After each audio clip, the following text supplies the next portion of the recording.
I am alive and it's good to be alive. What's up? I bet you thought I was dead, didn't you? Well, I'm not dead. I might as well have been dead though, because I wasn't uploading anything. So I thought I would jump in and check out Khora today because console finally got the Khora update, and she's pretty cool.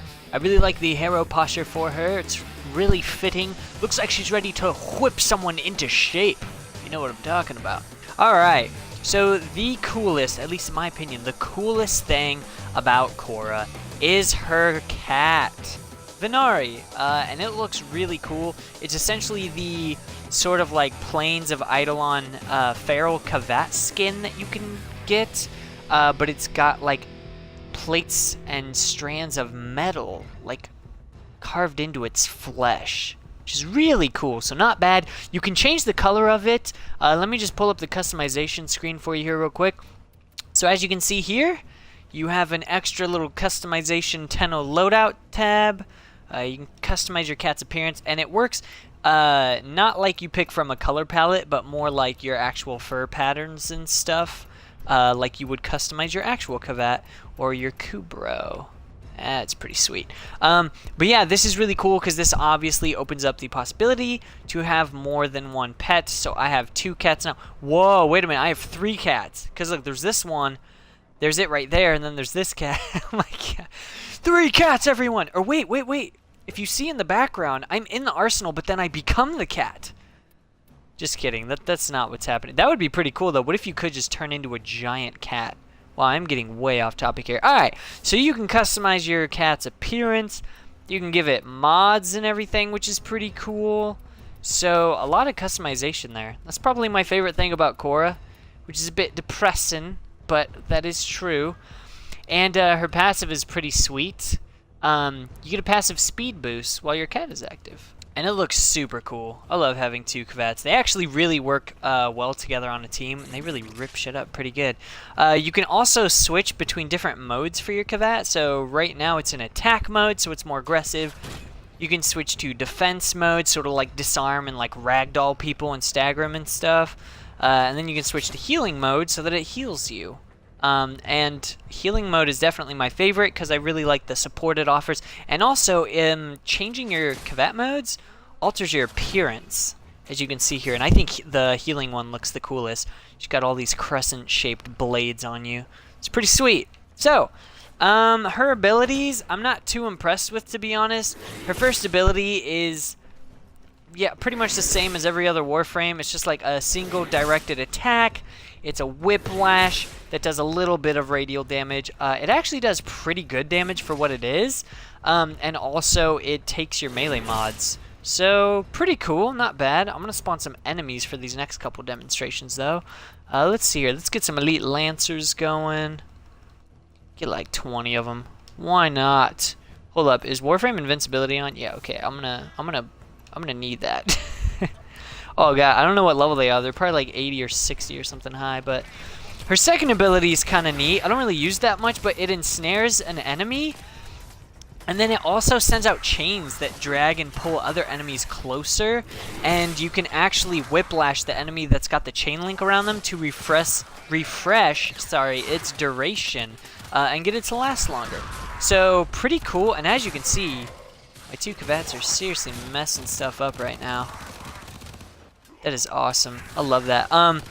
The reason I don't use this ability much is because I use a pretty heavily energy-intensive build, so this attack is really expensive to chain link people, and I don't really need it, to be honest. But it's nonetheless a helpful ability, especially if you add high efficiency. But with some of my main builds for Khora, I don't have very much power range, so it really hurts that ability. It doesn't pull like hardly anybody into it. Kind of just locks down a single target, and I feel like there's better frames for that. And then her third power is basically just being able to switch between her cat's forms. Another reason I really like her Kavat is because when it dies, you only have to wait like a minute and it automatically respawns. So it's like having a respawnable pet just always with you to back you up. It's super cool.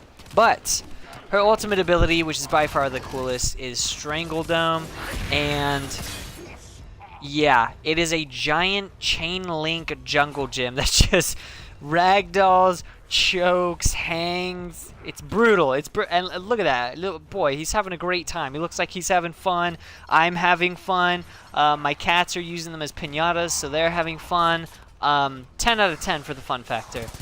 Some people might find that, oh my god, I can't even hit him. Where are you going? Wow, it's like a ceiling fan.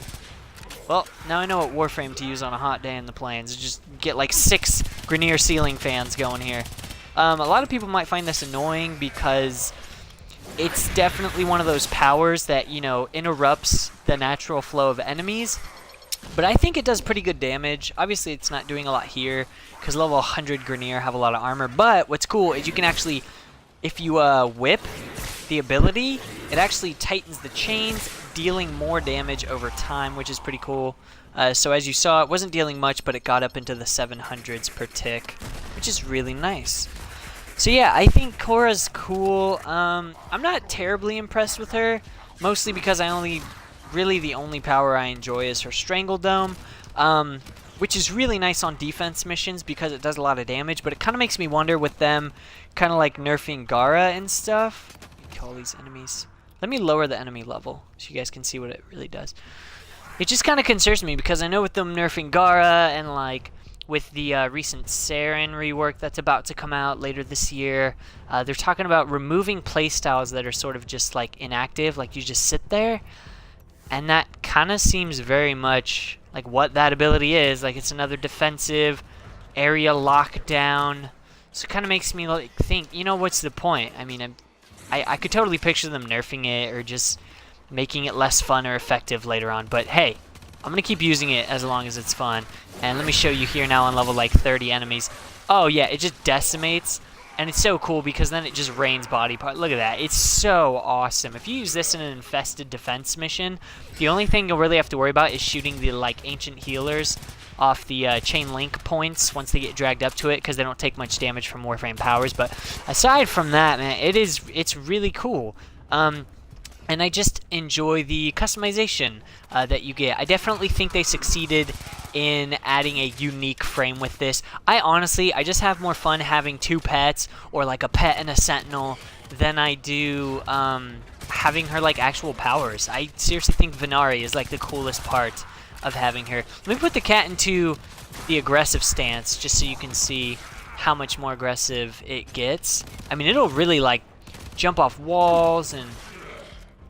oh shit, it can't even survive my regular cat for it to live long enough. But yeah, she's cool, you guys.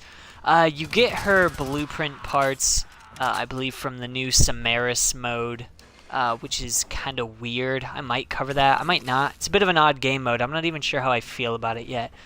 But yeah, I hope you guys enjoy this video. It's not a very in-depth review. It's just kind of me sharing my thoughts on the frame.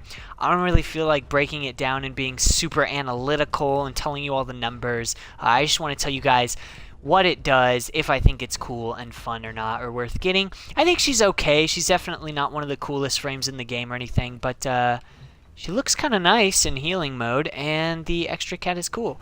If you guys are at all curious about why I've been pretty absent on YouTube lately, go ahead and drop a comment down below if you guys even care about that. But if you don't, that's fine. I hope you guys have just enjoyed the entertainment today. Thank you so much for tuning in, and I'll see you guys all in the next video. Peace!